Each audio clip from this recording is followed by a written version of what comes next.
Hello, Mrs. Jones. Hello, nice to see you again. Very good to see you again. Now, while you're waiting to see me, you filled in this form. Yeah. Which I think it's the second time you filled it in. Yeah, I filled one in when I left hospital. Right. Yeah. Okay.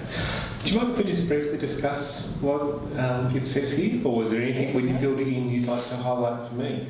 No, I'm happy to go through it. Okay.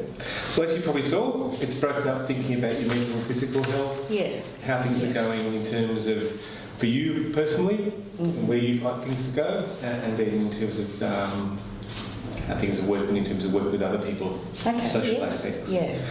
Still, sometimes are you feeling nervous? So that might be something that we want to... Yeah. I don't know whether it's a bit of memory loss from the medication or whether, I'm still a bit drowsy from the medication, I don't know. But going into new situations, particularly at work, and particularly socialising, particularly when I'm socialising, I kind of wonder, do people know that I've had a nervous breakdown? Just kind of feeling a little bit anxious about that. Okay, so there are a few things there we could explore. Obviously, the medication is worrying you. Yeah. But also there's still some things about just how you're thinking about other people and what that all means and what we can do about that. Yeah. Okay. Yeah. So how you're feeling in terms of your personal recovery.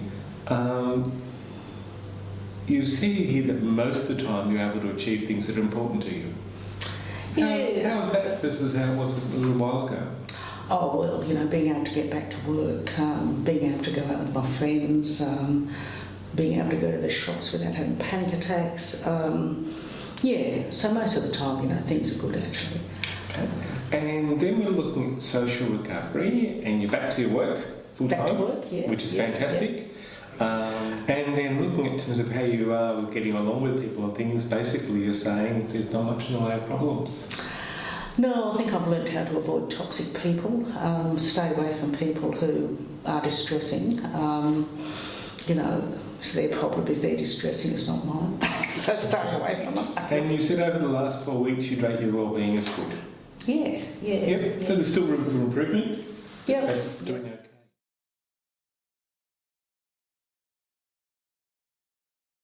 The computer spat something out for us, just look at how things have gone from last time. Okay. So you said that things haven't, things have distinctly improved. Yeah. And when you filled this out last time, basically you said you had a lot more distress. Yeah. Which I think fits very well with what you're saying. Yeah. You've said now you feel much more in control. So looking at sort of the personal domain, how you're feeling. Yeah, well, I think, before I was crying a lot and just getting incredibly anxious and stressed, like pretty normal situations, really. Okay. I did notice, though, that in terms of actually, we've got here what says the social domain. Just think about how you're getting on with family, friends and that. You've sort of said things haven't changed very much since you've left. I think there are still family and friends who are problematic in the sense that they're not supportive or they're judgmental or they don't really understand, what happened and why it happened and how they can support me. Okay. I'll just, it just leaves me slightly worried. No, I know you said you don't want any help in this area and that's fine. I'd be worried if I saw that this was staying the same or actually going down and you find yourself cutting back too much in this area. Yeah, well actually, it's been very useful talking about this and I certainly do need to get out and make more friends. Certainly need to maybe repair a couple of relationships. So some support to do that would actually be helpful.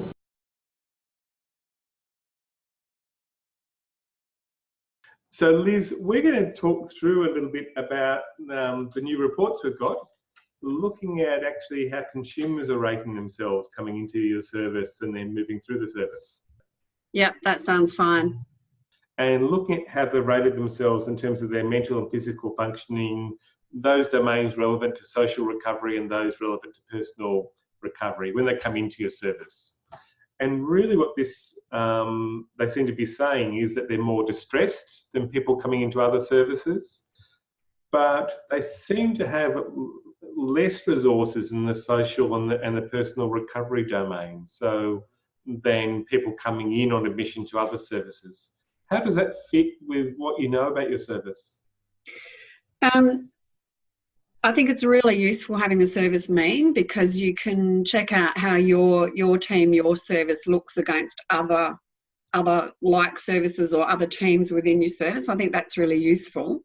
And it gives you that understanding too of you can compare, I guess, your client group, their skills, their abilities, and their view of themselves. So I think that comparison is really, really useful. And I think it gives you opportunity to think about what your team's providing or what they need to advocate for as well. So thinking about, this is how consumers are presenting to your team. Are there things that we need to be particularly looking at? And I think it's very evident here that the mental and physical domain is a problem. So you'd be wanting to unpack that more to see whether your team and your service was really offering the things that those consumers might need. So what I wanted to talk about now was looking at, actually, for all the people who have come into your service, is looking at how they've reported themselves when they've come in and when they've left, and actually what's changing.